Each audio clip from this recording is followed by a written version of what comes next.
بسم الله الرحمن الرحيم الحمد لله ثم الصلاة والسلام على أشرف المرسلين وبعد walaalayaal marka la soo dhawaada maanta podcast-geena waxaa isla joognaa ustaad Axmed Nuur Xasan ustaadka waa maamule iskuul ku yaala magaalada Nairobi dalka Kenya Elite American Academy ustaadka waxa uu deganaan jiray dalka Mareykanka in muddo ah balse hadda waxa uu guuray dalka Kenya oo soo booqday magaalada Minneapolis gobolka Minnesota cariga Mareykanka ustaadka maadaama uu ku jiray in muddo fieldiga waxbarashada educationka waxaan maanta jeclaaday in aan ka wareysto ama aan ka wada hadalno mowduuca waxbarashada gaar ahaan sida ardayda Soomaaliyeed ka taga dalka Mareykanka oo aada Kenya ama Turkiya ama Masar sida ay waxbarashadooda ay tahay xaaladooda waxbarasho sida ay tahay sida ay wax u bartaan iyo in ay ku guuleystaan waxbarashadooda marka ay soo laabtaan caqabadaha ay la kulmaan waxyaalaha soo dhan baan jeclahay maanta inaan ka wareysto ustaadka maadaama in muddo ah ardaydaas ka tagtay Mareykanka uu maamulo u ahaa uu macallin u ahaa familiadana uu la socdo موضوع runtii waxa waa mowduuc muhiim ah sababtoo ah familo badan oo Soomaaliyeed ayaa sanad walba waxay ka tagaan dalka Mareykanka iyagoo markaas go'aansada in ay wadamo kale ay tagaan gaar ahaan dalka Kenya marka ustaad marka uu horeysa soo dhawow podcast-ka ku soo dhawow ma sha Allah jazakallahu khairan wa mahadsantahay ustaad Axmed waxaan rabaa maanta insha Allah taala inaan kormar yar ku sameysid xaaladda ee waxbarasho ardayda Soomaaliyeed gaar ahaan ardayda ka tagta dalka Mareykanka ee aada Kenya ama Turkiya ama mataqaana Masar safarka waxbarasho familadaas iyo ardaydaas ay aadaan ma ku guuleystaan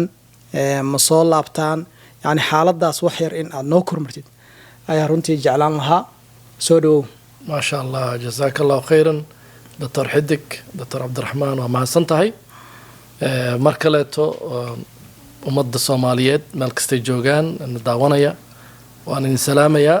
سلام شرفت له السلام عليكم دكتور حدك حول الله هي وما سنتهي سودوين شرفته ما شاء الله موضوعا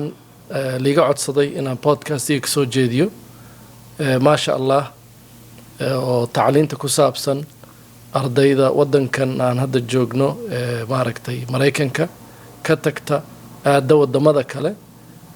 inaan ka hadlo waxaan dhihi lahaa caam ahaan niyaddu waa fiican tahay waalidiintu waxay rabaan in maaragtay ilmahoodii ay meel fiican geeyaan oo nabad ah oo aadaankoodii maqlayaan dhaqankoodii uu maaragtay ku sii fiicnaanayo tacliinna ay ku helayaan niyadaas horta jirta niyaddu way fiican tahay laakiin marmar waxaa dhacda caqabado marmar waxaa dhacda in ilmihii laga wado Mareykanka oo kale curriculumkii iyo manhajkii Mareykanka ay yaqaaneen laga wado Kenya oo kale la keeno Kenya marka la keeno la taliyo ma helaan badankood dadka qof lama fariistaan sida aayadda dhahaysa fasalu ahla dhikri in kuntum la ta'lamun oo aayad muhiim ah aayadaas waa ma sha Allah waxa waalidka laga rabay dadka laga rabaa in wax qaybtaas hadayna ku takhasusin tacliinta ah inay ka wareystaan dadka ku takhasusay ama iskool tagaan ama maamulo u tagaan ama xataa hadayna u tagin mid Kenya jooga intayna tagin ka hor inay sii wareystaan ayaa laga rabay laakiin badanaa dadkeena ma sameeyaan saas marka dhibka dhacaya wuxuu yahay ilmihii ayay waxay geynayaan iskool Kenyaati ah ama waxay geynayaan iskool British ah marka taas caqabad weyn ayay keentaa sababtoo ah qofka ayaa manhajkiisa dhan iyo lahjadiisa dhan iyo wixiisa dhan uu ku soo koray badanaa ilmaha Mareykan ku dhasheen taasa marka ka halaabaysa kadib waxay ku qaadanaysaa 1 sano ama 2 sano inay la qabsadaan manhajka Kenya iyo manhajka Britishka haddana markay saa ula qabsadeen ayaa haddana lala soo cararayaa la soo celinayaa oo waxaa la keenayaa meeshii laga wada oo maraykanka ahayd tii oo kale haddana dhacaysa inay haddana maraykanka 2 sano oo kale 1 sano oo kale ay la qabsadaan waa caqabad kale iyadana taas waxaan dhihi karaa 80% ayay ku dhacdaa 20% dadka ka nabadgala waa dadka maaragtay waraysta oo ayadaas isticmaala oo dadka ehelada u ah ka waraysta ama ilaahay ku aadiyo oo ku ilhaamiyo oo waxay sameeyaan tutoray u qabtaan online ah manhajkii maraykanka lagu tutor gareeya ama lagu caawiyaa ama iskoolo ku yaala isla Kenya oo Maraykan ah sida kan walaal uu sheegay oo maamulahan ka ah Elite American Academy oo kale keenaan marka taas caawinaad aad bay u caawisaa waana wax ugu weyn haddaan aasaasay Elite American Academy 2011 aan u aasaaso ugu weyn waxay ahayd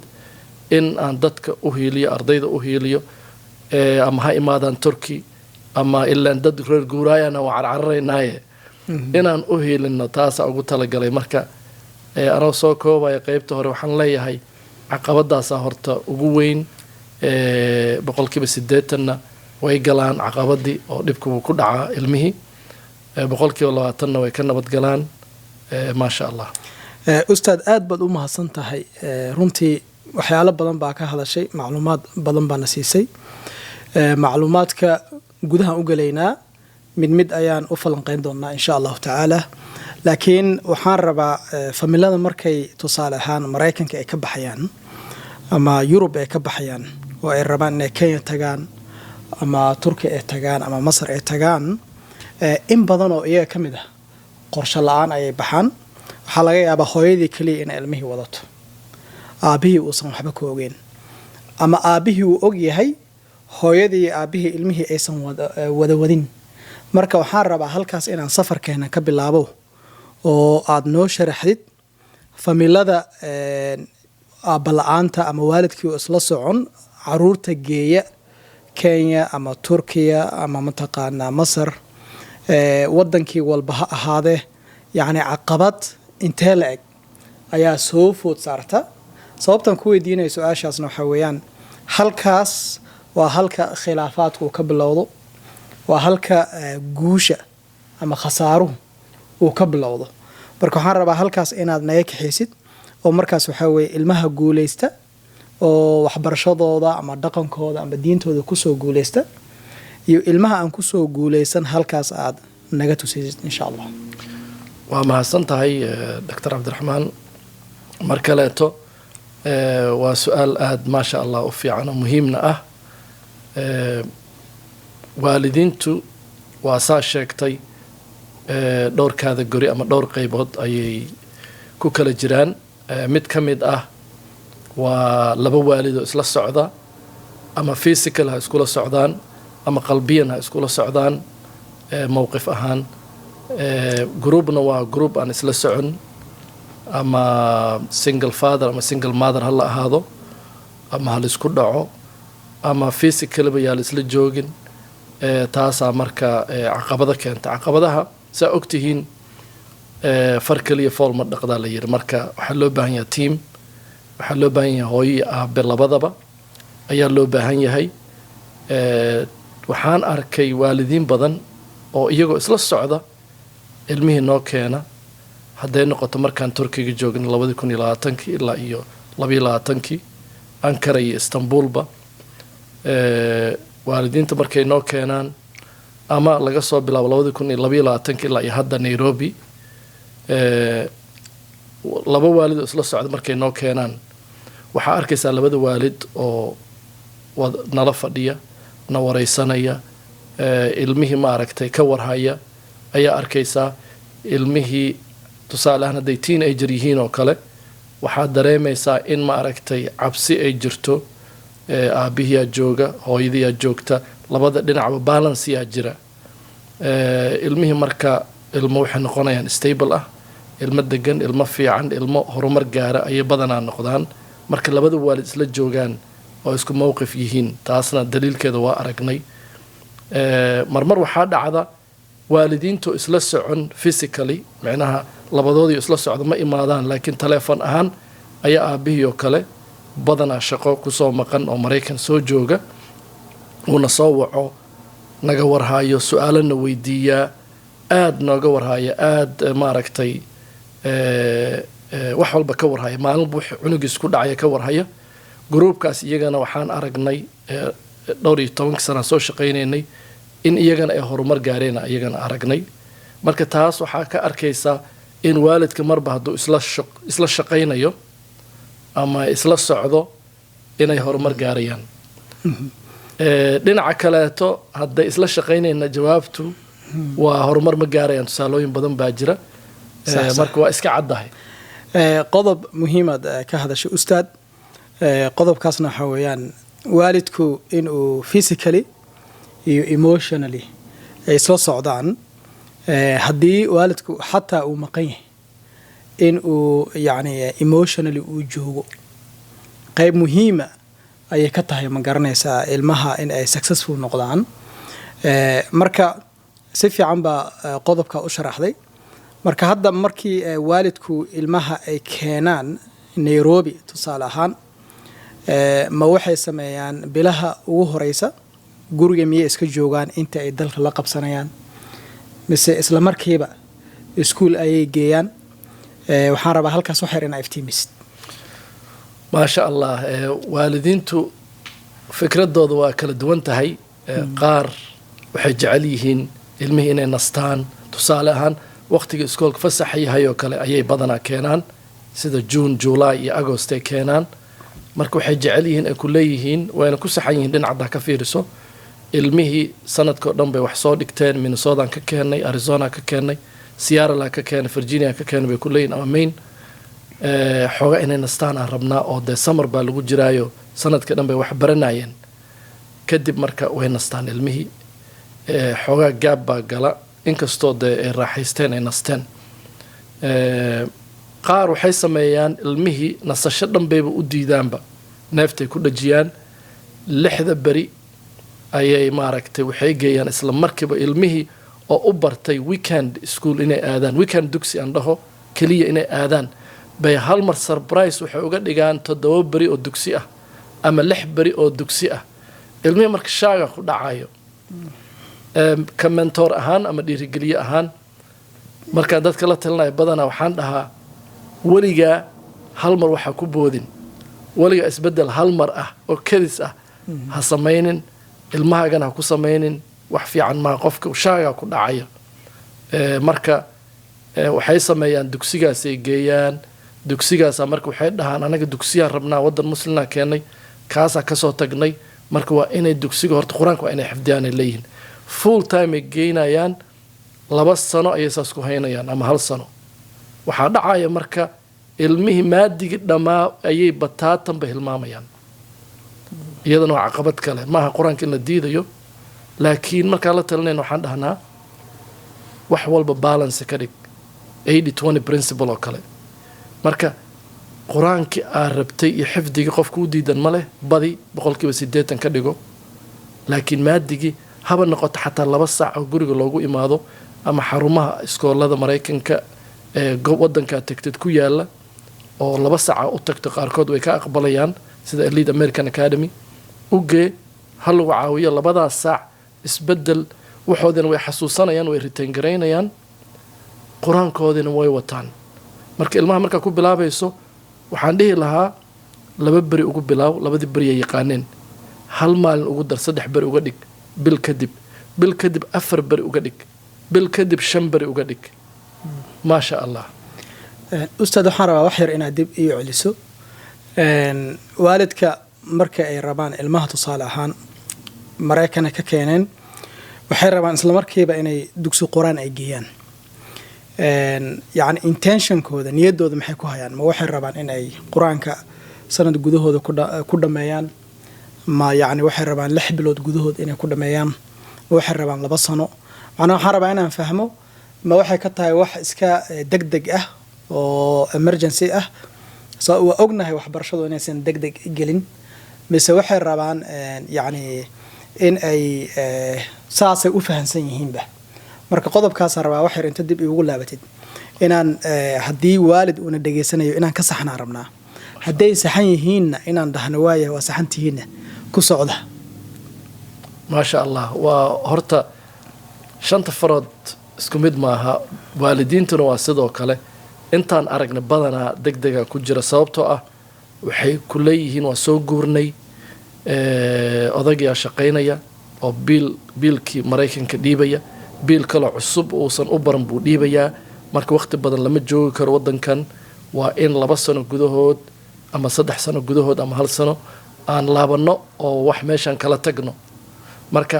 waa degdega ku jirta badankood oo waxay rabaan 2 sano ama 1 sano in quraanka lagu xifdiyo waa taas horta tan ugu weyn waaye way jiraan waalidiin af Soomaaliga inay ilmaha u bartaan raba inay adeeg bartaan inay dhaqanka Afrika iyo Soomaaliya iyo diinta iyo muslimnimadii ay sii bartaan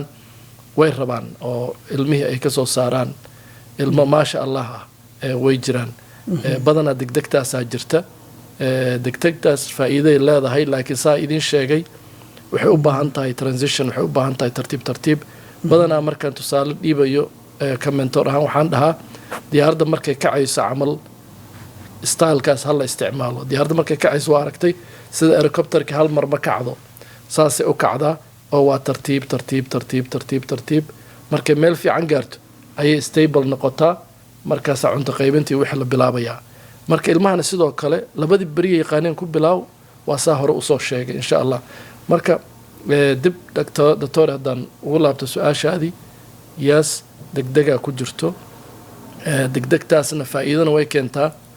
khasaarana way keentaa waa riskiaan dhihi lahaa marka waxaa ka fiican inay qiimeyntaada faa'iidada iyo khasaaraha haddaad fiirisid oo aad qiimeysid maadaama waqti badan aad ku soo jirtay waxbarashada dalka Kenya tusaale ahaan ardayda ka imaanaysay Mareykanka oo kalena aad wax badan u soo dhigaysay degdegaas ilmaha in la keeno sanad haddana 2 sano gudahooda la celiyo faa'iido intee la eg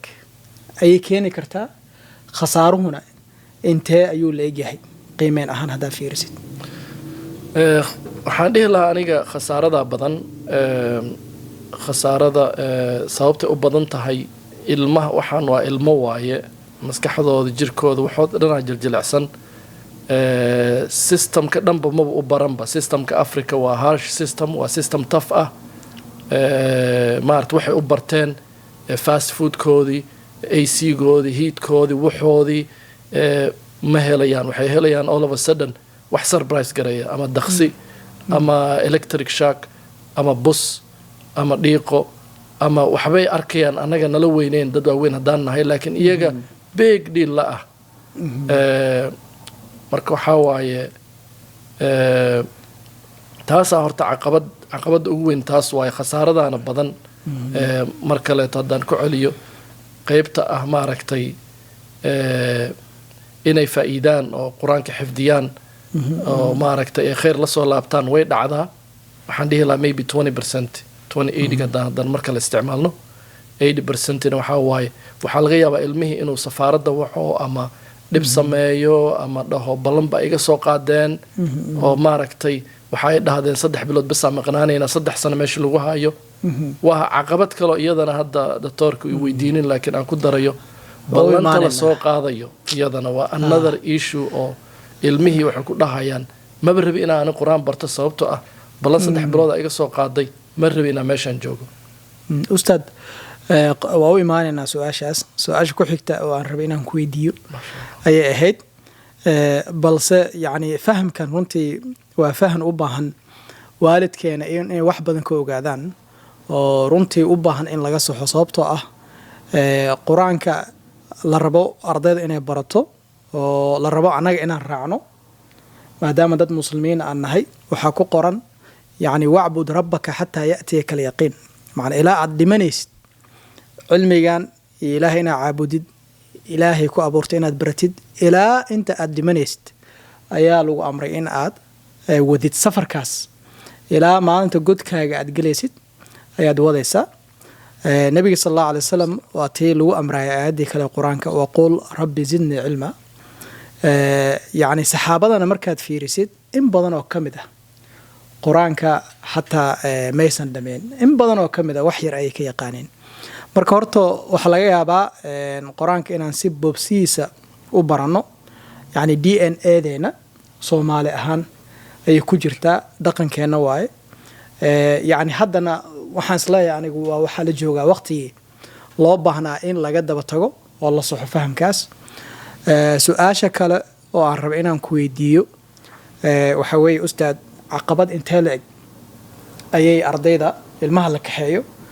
iyo waalidka dhexdooda ay isku hayaan sida aad sheegtay hadda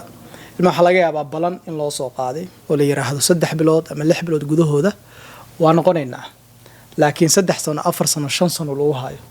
marka waxaan rabaa in badan oo ka mid ah xataa sheekooyinkana soo gaaraya waxaa ka mid ahaa ilmo badan xataa in ay yacni guryahoodii ka tageen ilmo badan ay damceen in iyagu wax isku sameeyaan ama isdilaan ilmo badan ee safaaraddii maraykanka ay waceen marka waxaan rabaa wax yar in aad iyadana noo sheegtid iyo sida waalidka laftirkiisa uu qodobkaas uu ku saxi lahaa tallaabooyinkii iyo habraaci uu raaci lahaa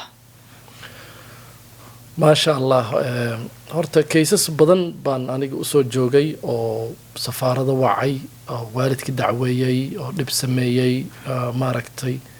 qaar xataa taa sameynaa jira oo weli iskoolka diiday inay imaadaan macnaha ma aadin safaaradihii laakiin caqabado kale ay sameeyeen oo way diideen waxay dhaheen xaafadeena joogeynaa ma aadayno iskool hooyadii ka diideen aabihii taleefonu kusoo wacayaa waxbuu qaylqaylinayaa qof maqlaya male waa ilmo teenager waaye marka caqabadahaasoo badanaa jira sidee lagu saxayaa waxaa la yidhi prevention is better than cure waxaa fiican in wixii la saxo intuusan dhib kaba dhicinba waalidiinta waxaan dhihi lahaa kow ilmahaaga la saaxiib iyagoo yaryar la saaxiibtinimada soo bilow waxaan xasuustaa ilaahay jannada ha geeyo hooyaday iyo aabbahay labadaba siiba hooyaday way ii sheekayn jirtay tigtag iyo game la dheeldheelay iyo ma jirin waxaan ka hadlayaa many years ago way ii sheekayn jirtay sheekadeeda usoo ordi jiray iskoolka intaa kasoo ordo sheekadeeda usoo ordi jiray dugsiga intaa kasoo ordo sheekadeeda usoo ordi jiray taasaa marka waxay keentay xiriir fiican inuu dhaco oo maaragtay relationshipkeena aada u fiicnaado ilaa heer aan isla gaarno maasha allah ilaa today aan sheekaysano ilaa today waxyaabo badan aan ka wada hadalno taasaa marka waxay keentay in aan u furfurnaado oo waxyaabo badan kala tashado waxyaabo badanna ka ogolaado waalidiintana marka waxaan leeyahay sidii oo kale waalidiin samaysa waan arkay waxaan dhihi lahaa ugu badnaan waa 20% sida hooyaday samaysoo kale ah waa 20% 80% kalena caqabadaas haysata marka ilmihii haddaadan la saaxiibin waxba ma ka dhaadhicin kartid waxay noqonaya marka sidee wax uga dhaadhicine intan inaad ka wado waa rabtaa been baa u sheegaysaa ama waa khiyaanaysaa ama jiirjiira usoo galaysaa taas hadhow backfire kugu samaynaysaa micnaha hadhow dhib bay kuu geysanaysaa sida in safaaradda la waco in wax lagaa diido in dhib lagugu sameeyo in tigid kale inaad goyso emergency ay noqoto aad soo celiso ilmihii marka waxaan kula talinayaa marka horeba la saaxiib iyagoo yaryar kadib waxay bilaabayaan inay ku maqlaan kula tashadaan kadib waxay bilaabayaan inay maaragtay aad dhihi kartid 2 sana maqnaanaynaa waayahay ay ku dhahaan markaa saa samayso waxaan kugu darayaa mid kaleeto oo investment badan aan geliyo xataa ilmahana dhalinoo badan ka mentor ahaan ah wallahi u sameeyo waa midda ah weekendigoo kale in ilmaha la wado meelo 5 star la geeyo waxay yaqaanaan ay u barteen isla Kenya ha ahaato isla Masar ha ahaato isla Turki ha ahaato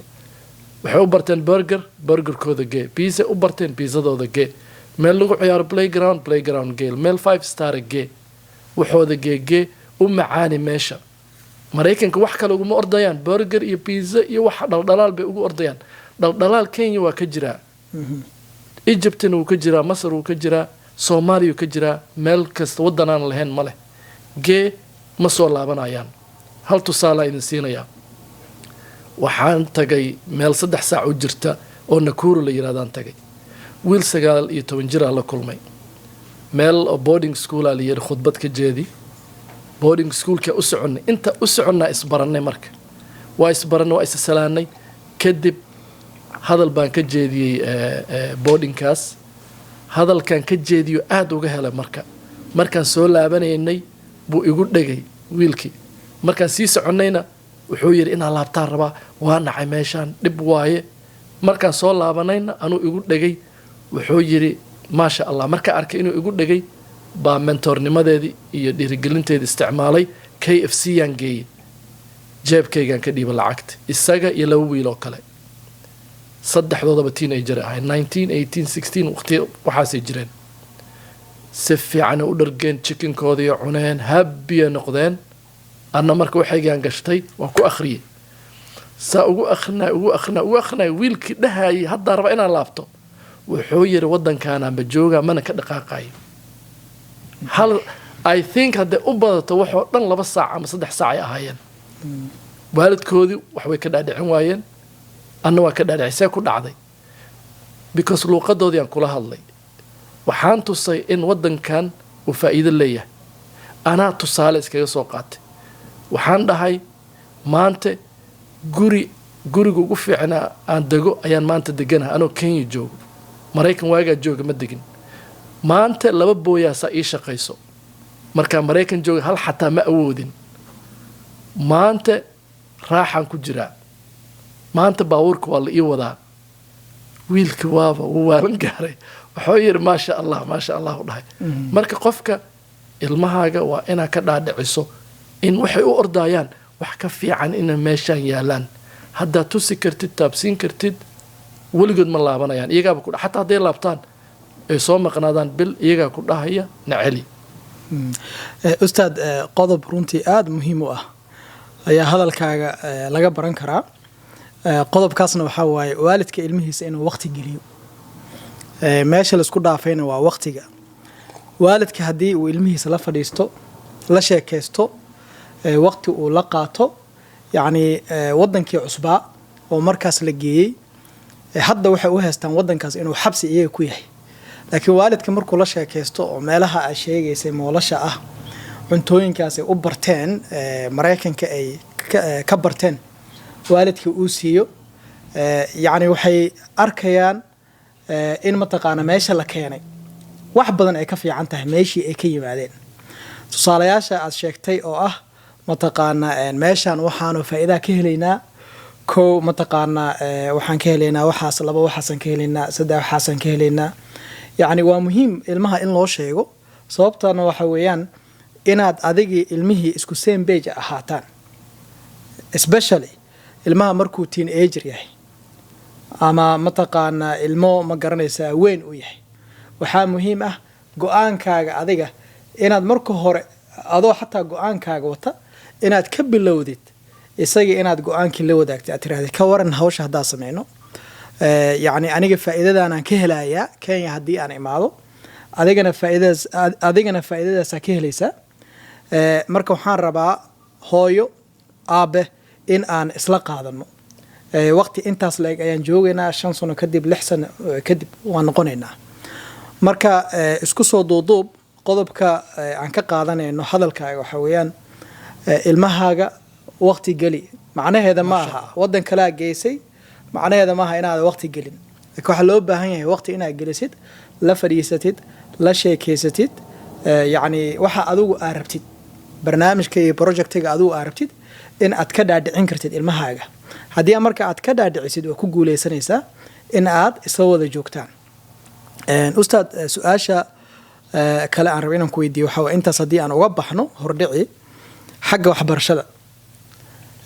yacni ilmaha hadda Maraykan ka taga halkee iskuuladee ayay u badan yihiin in ay waalidka geeyaan taas waxaan rabaa wax yar in aad ka hadashid maasha allah waa saa sheegta waaye 3 manhaja horta ugu badan Kenya Turkiga wuxuu ahaa Turkish British wuu jiray Maraykanna ma badnayn iyo Canada ma badnayn laakiin Kenya haddaan dib ugu laabto oo hadda 4 sano aan ka furannahay Amerikaanna ma geystaan Kenyaatina ma geystaan Kenyaatiga badanaa saan qiyaasayo xoogaa bay yasayaan ama maaragtay manhajkooda iyo kolley waxbaa jira soo badana ma geeyaan dadka ilmaha aad u yar yar haysto kale ayaa geeya kuwa dhexdhexaadka adiga ka soo bilaab middle school la high school badana ma geeyaan Kenyaatiga Mareykankana badana ma geeyaan sababta Mareykanka badana u geynin kow maba ka warhayaan in Mareykan meesha uu ka furan yahay labo kuwa ka furanna ma badna waa sida Elite American Academy iyo dhowr kale faraku tiris shanta farooda ku tirin kartaa saasay marka waxay ugu bateen Britishka caqabadu marka keenayo kow Britishka aad buu uga adag yahay Mareykanka wax qalabsana laga dhigay macnaha English waa xisaab waay laakiin habkii ayaa hab qalafsan oo la xifdinaayo oo adayg ah laga dhigay meesha habkan Amerikaanka ah uu yahay hab fahan ardayga overall ma fahmay chapterka ardayga true and false ma ka jawaabi karaa multiple choice ABC ma ka jawaabi karaa generally unitkan iyo chapterkan ma fahmay ayaa Mareykanka xoog la saaraa meesha kan la saarayo waa inaad wax xifdisid waa inaad maaragtay midterm oo khatar u istaagtid ama final exam oo wix 10 soo wada xifdido waa stressful marka kaasay badana geystaan sababta kale u geystaanna waxa waay maadaama iskoolada Mareykanka ay ku badneen badana waalidiintu waxay jecel yihiin iskool adiga weyn oo aad waasac u ah oo playground leh meel lagu ciyaaro leh oo maaragtay qurux leh taasay xiiseeyaan markaan usii fiirsaday sababaha aan wareystay war ma idin ogeen Elite hadaatiin ma idin ogeen inta ku taaliin mar hore idin imaan lahayn saanna wax u dhigtaan ma ogeen isku quruxdaas iyo waxaasaan rabnay saasaan ilmaha u geysanay marka ana waalidka waxaan kula talin lahaa quruxdana gaar ka dhigo cilmigana gaar ka dhigo cilmigaaga u imow ilmihii cilmigooda ay yaqaaniin ha ka bedelin bar quruxdana iyadoo taana beesateen meel walba taala waxay helaysaa meel swimming pool khatar ku ah oo $1 kaliya dhiibaysid meel waxaa arkaysaa sports club ah oo $2 $3 dhiibaysid oo leh banooniyaasha nooc walba ah kubadihii ciyaarihii wax walba la wiiga hal mar loo margeyn kartid dhinaca kalena diintana waa helaysaa marka mid walba gaarkiisa u gee quality say u helaan ani taasaan ku talin lahaa taaseen u badayin waxaan kaloo ku talin lahaa Britishkan aan kula ordaysaan maaha British inaan nabcanahay dadka dhageysanaya waxaa laga yaabaa dad British oo UK degan ama UK ka imaanaya inay ku jiraan marka aniga dagaal idinkuma wadi dadka Britishka xataa waxaan dhihi lahaa idinkana iskoolada Mareykanka keensanina si cadaalada qofkii ha ka bedelina wuxuu yaqaanay marka waa ma sha Allah ma aqoon aaba u geysa iskoolada kale sida Britishka iyo Kenya inay aadaan ma waxa u geysa yani waxa way iyaga iska jecel ma dadka kula taliya inta in lag ayaan ka faa'iideysan fursadda sida yani Elite American Academy oo kale yani waxaan rabaa wax yar inaan ka hadashid bal qodobkaas waa run waayo qodob muhiim ah horta Soomaalida dhaqan ahaan waxaan leenahay dhaqan ah waa israacnaa qof hadduu u guuro kale haddoo kale waqtiga xaadirka maantadan ay joogno kale kulli waxaa la wada aaday Masar xataa aniga hadda Masar u socdaa oo iskoolkii qayb ka midaan maaragtay insha Allah xagga ka furi doonaa taa waxay ku tusaysaa Soomaalida si fiican isku maqlaan qof hadduu meel bilaabo hal reer kaliya hadday hadda dhahaan Switzerland aadayna kulli Switzerland aadaya baxthi badan lama sameynayo sahay lama qaadanayo sahmin lama sameynayo hal maraa la dudayaa marka horta dhaqankaas waa normal ay noo tahay dhaqana ka simanay noo tahay taasaana keenta in maaragtay Britishka la wada aado Britishka waa fiican yahay Britishka kan way leeyahay marketing badanna way sameeyeen anaga haddaan nahay Elite haddaan nahay American schools badana marketing badan ma sameyn jirin haddaan bilownay awal ma sameyn jirinba marka taasa horta waxaa keentay dadkii ma ayba ogeenba in Mareykanba meesha uu ka furan yahay tanay ogaayeen saaxiibadooda aaday ee arkeen walow ay ku qaldameen haddana saaxiibadooda ay maqleen marka taasaa keentay aqoon la-aan uma keenin in fact is the opposite Britishkaaba adagba marka sida lagu galo xataa qaar waxaan aragnay lagu yiri iskoolkan ma imaan kartid ma u qalantidba yani marka saa la dhahayo macnaheedu waxa weeyaan ardayda ka imaanaysa Mareykanka iskuulkii Britishka lagu dhigayay aadeen assessment imtixaan ba laga qaaday imtixaankii ayay ku dhaceen marka waxaa loo diiday iskuulkii markaas inay bilaabaan ama ay galaan markaasay kuu yimaadeen oo ay kuu sheegeen macnaha waxa weeye iskuulkaasaan tagnay waana la soo diiday that's correct sax waay macnaha qodobaan ku dari lahaa insha Allah sax haddaan kaa dhex galo qodobkan ku dari lahaa waxaa waaye annaga uma aqbalin in aan dadka micnaha cilmigooda yaryah oo hooseeyo iskoolka la keeno iskool xun waaye oo dadka low classka ama dadka cilmigooda yaryaha la aqbalaa oo la keenaa keliya uma aqbaline waxaan u aqbalnay saa ogtihiin maraykanka xataa maraykan markaan imaanay waa xasuustaa 95 September ayaan galay sagaalaad meel la yidhaahdo Arlington Virginia Wakefield High School maalinta u horreysa waxaa la ii geeyey form 1 ama sagaalaad aljabra 1 baa la ii dhigay aljabra 1ti wada ayaan keenay ilaan Soomaaliya nabad ah ayaanba ku soo dhameeyay aljabra oo dhan marka eegaas iska gurinayay waa iska dhex fadhiya fasalka isla maalintii oo September first week ahead 1995 waxaa la ii geeyey English Miss Montgomery al dijir waa xasuustaa Englishka sabuurada macluumaad waxay ku qortay Ireland anna waxaan soo bartay 3 luqad oo ah af Carabi af Soomaali af Swahili ayaa markaas aqaanay saddexdaba higaade leeyihiin marka sabuurada markaan akhriyo Englishkeygana almost zero ah markaan sabuurada akhriyo waa sagaalaadna waa la socoyaa form 1 baan ahayaa Englishkay meeshu maraya rabaa inaa idin tusamcina Ireland ayaa meesha ku qortay waxaan u akhriyay Island way ugu celis waxay tir akhri mar kale Island aan dhahay maya s is hidden s way qarsoon tahay maya waa u jeedayaan s waa taasa marka taa waxay ku tusaysaa in dhaqan Mareykanka sa aragteen dhinaca fiican haddaan idinka tuso qofkii age-kiisa oo weyn oo teenager ah oo imaaday in la tuso inuu fiican yahay high school loo ogolaaday naas nuujintaas daraaddeed ay jirto marka maalintaas waxaa jeclaan lahaa in iskool sida liido kale uu jiri lahaa maxaa saa u iri waxaan saa u iri liid hadda ardayga liito waa aqbalnaa markaan aqbalno waxaan samaynaa fasalkiisaan geynaa sida form 1 oo kale waxaan aragnay xisaabta inuu ku fiican yahay sida Axmed Nuur ugu fiicnaayo kale waxaan aragnay Englishka inuu ku liito marka waxaan samaynaynaa Englishkan soo dhisaynaa 9 grade soo gaarsiinaynaa ama form 1 kadib meeshaasu ka sii wadayaa meesha iskoolada kale ee albaabadii qab ka siiyeen oo ka xireen oo dhahan maba ku ogolinba annaga waa ogolaanaynaa waa saxaynaa waa toosinaynaa ardaydana aadan u saxnaa maasha Allah ardaydeena jaamacadaha iyo meesha dhigtaana dee taasaa daliil u ahba maasha Allah صح صح ustaad waxaa ka hadashay manhajka ama waxbarashada Mareykanka